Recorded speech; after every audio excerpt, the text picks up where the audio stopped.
My mom walked into my wedding in a white dress and declared, "Now it's a real ceremony." And I swear my heart stopped right there in the middle of the venue.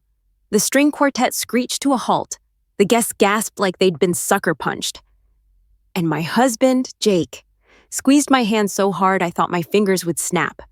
I stood there in my own white gown, the one I'd spent months agonizing over, feeling like the floor had vanished beneath me. My mom, Linda, strutted down the aisle, her dress glittering under the chandeliers, a smug smile plastered on her face like she'd just won an Oscar for drama. Let me back up.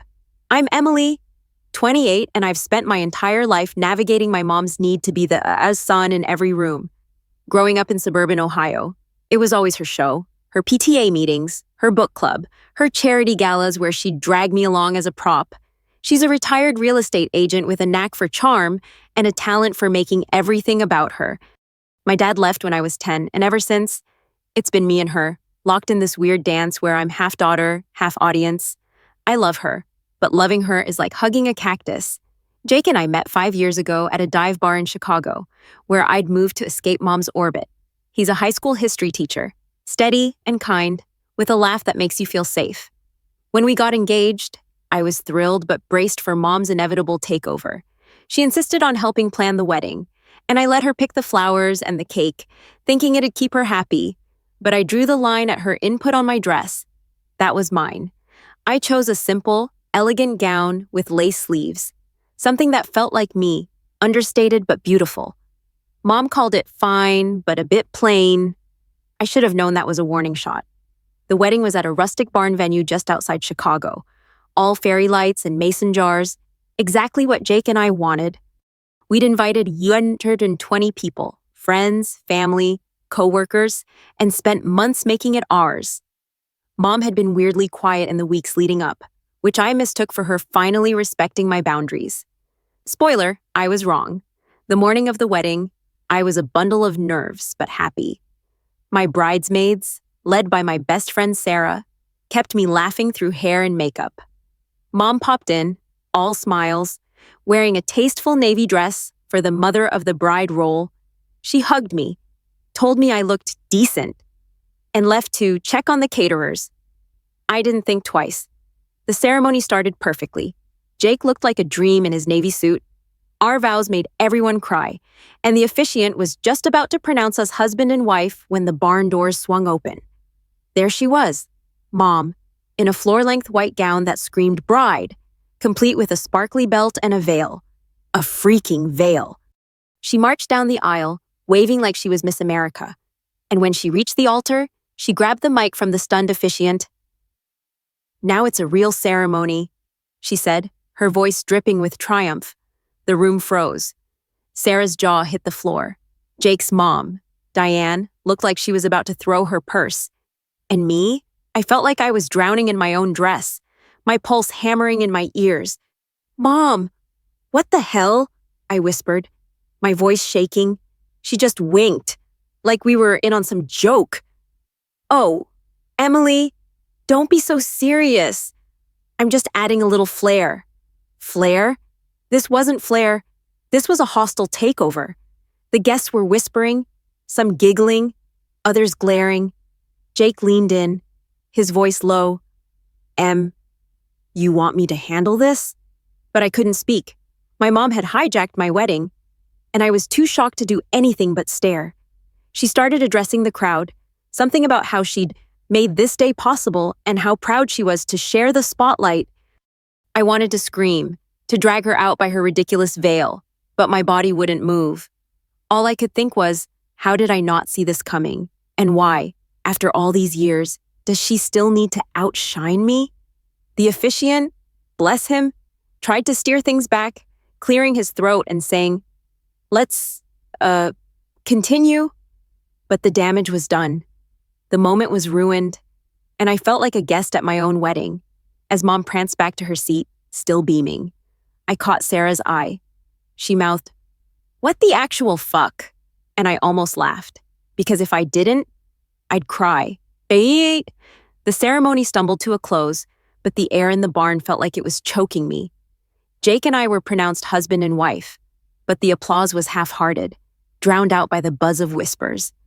I could feel every pair of eyes darting between me and Mom, who was now sitting in the front row, fanning herself with a program like she'd just delivered the performance of a lifetime.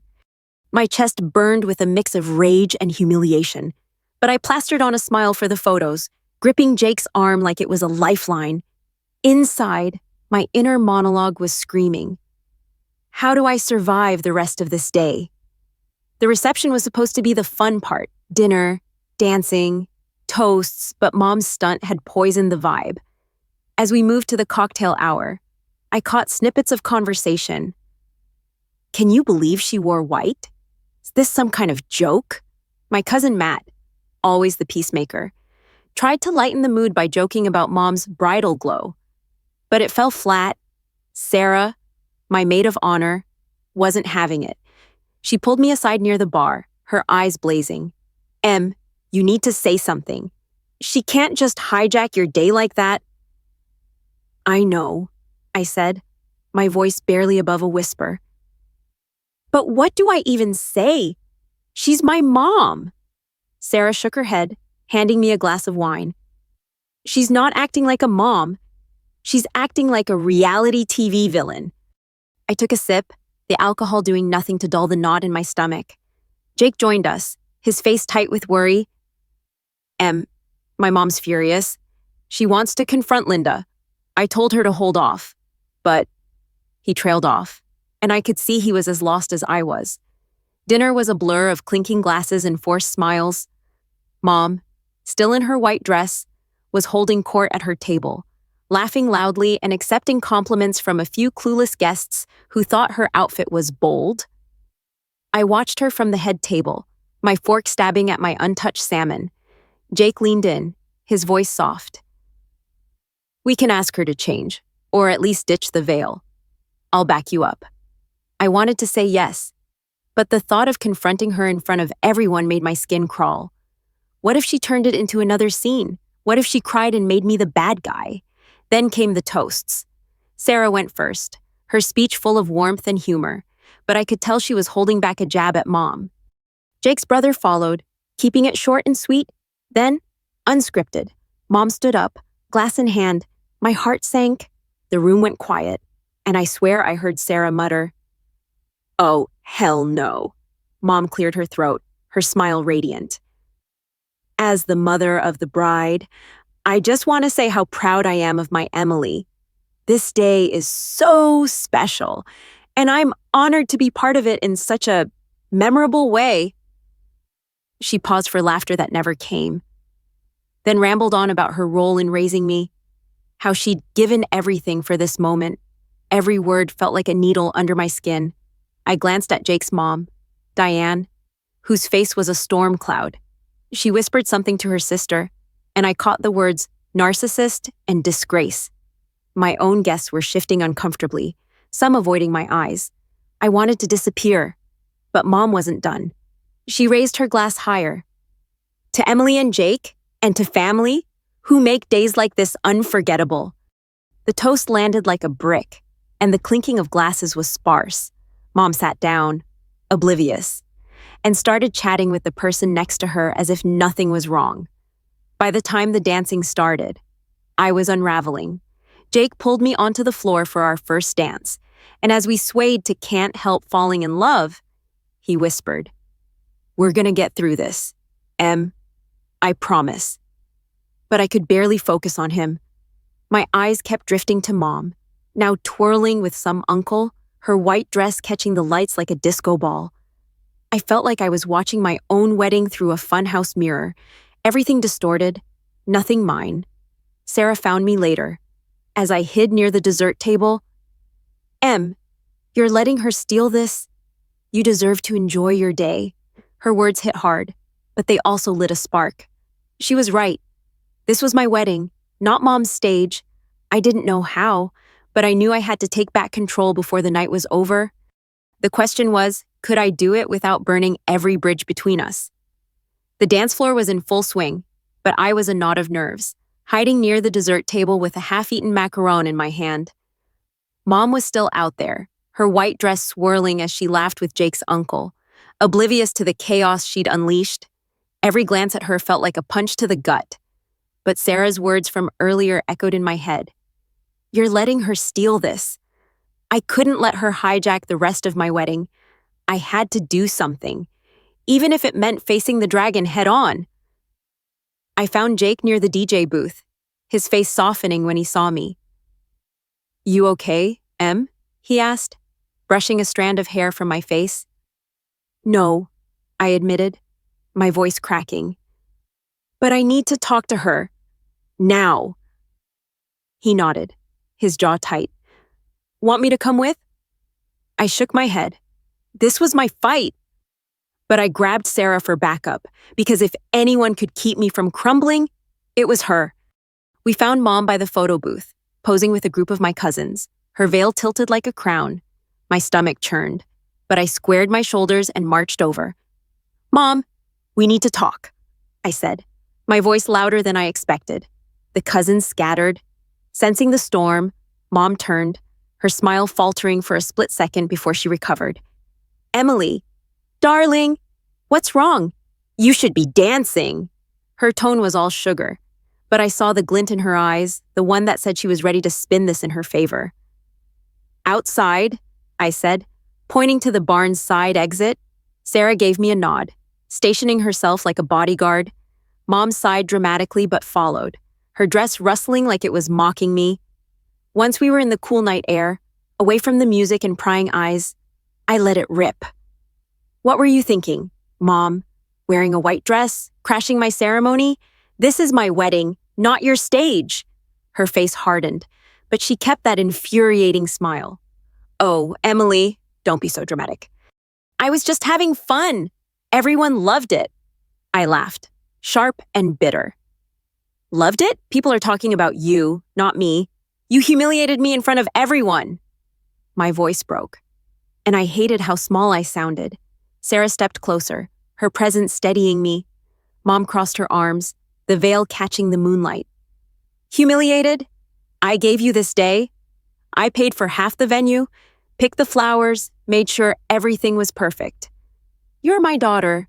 I wanted to shine with you. Her words hit like a slap. Shine with me? She didn't want to share the spotlight. She wanted to steal it. Years of her overshadowing me, her surprise speech at my high school graduation, her flirting with my prom date, her helpful critiques of every choice I made, came flooding back. This wasn't love. This was control. Mom, you don't get it, I said, my hands shaking. This was my moment, mine and Jake's. And you made it about you. I expected her to back down, maybe apologize, but instead, her eyes narrowed. You're being ungrateful, she snapped. I've sacrificed everything for you, and this is how you repay me? By yelling at me on your wedding day? She clutched her chest, like I'd stabbed her, and I felt the old guilt creeping in, the guilt she'd weaponized my whole life. But then something snapped. Maybe it was Sarah's hand on my shoulder, or Jake's voice in my head promising we'd get through this. No, I said, my voice steady now. I'm done letting you guilt me into silence. You don't get to ruin this day and play the victim. Mom's mouth opened, but before she could speak, I turned to Sarah. Can you get the DJ to play our song again? I'm going back to my husband. Sarah grinned. Hell yeah. As I walked away, Mom called after me. Emily, you're making a mistake. But I didn't look back. Inside, I found Jake, and we hit the dance floor for a do-over of our first dance. The guests cheered, louder this time, and for a moment, it felt like the day was mine again. But I knew Mom wasn't done. She never was. As Jake spun me, I caught her silhouette by the bar, watching me with a look I couldn't read. Was it anger, hurt, or something worse, planning her next move? The music pulsed through the barn, and as Jake spun me on the dance floor, I felt a flicker of the joy I'd imagined for this day. The guests were cheering, their energy lifting me out of the fog Mom had cast. But her shadow lingered.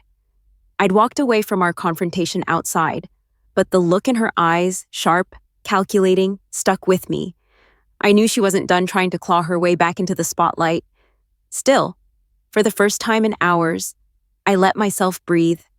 This was my wedding, and I was done letting her steal it. Jake pulled me close, his voice soft against my ear.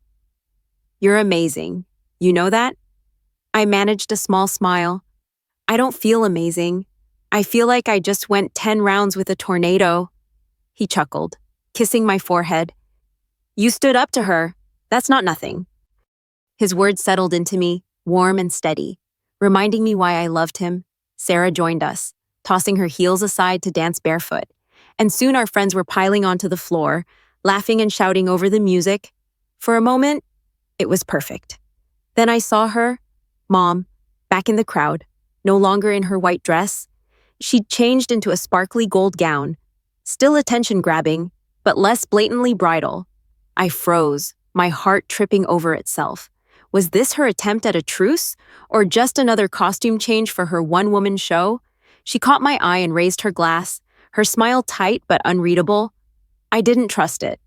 Sarah followed my gaze and snorted. "She's like a cockroach. Can't kill the drama."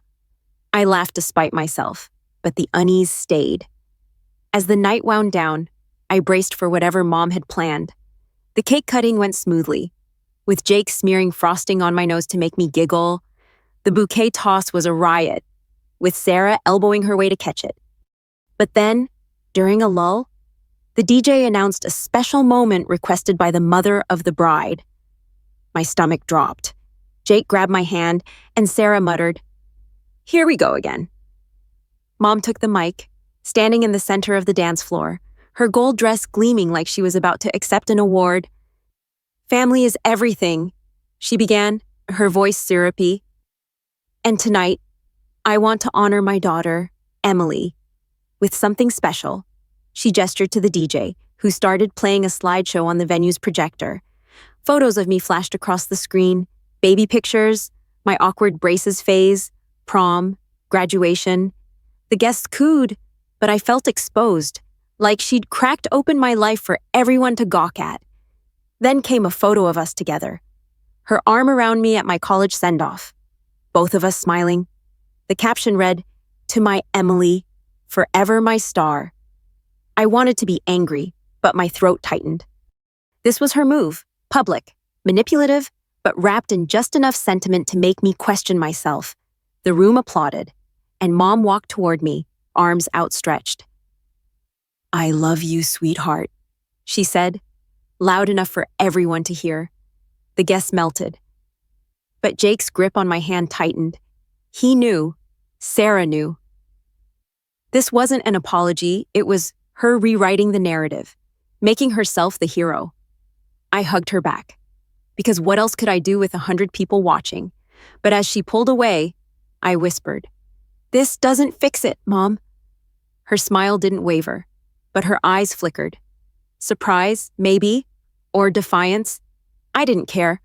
I was done playing her game. I turned to Jake, to Sarah, to the friends who'd rallied around me. And I realized something. I didn't need her approval to claim this day. I had people who loved me without strings attached. The rest of the night was ours. We danced until my feet ached, toasted with cheap champagne, and laughed until I couldn't breathe. Mom stayed on the sidelines, her gold dress a faint glimmer in the crowd. When we left for our honeymoon, waving from the car as our friends cheered, I didn't look for her. For the first time, I felt free. Looking back, I know things with Mom won't change overnight. She'll always crave the spotlight, and I'll always have to set boundaries. But that night, I learned I could stand my ground. I learned I was enough. And that's a victory I'll carry forever. Thank you all for reading my story. It was a wild ride, and I'd love to hear your thoughts. Drop a comment, share your own crazy wedding tales, or give this a like if it hit home. Your support means the world.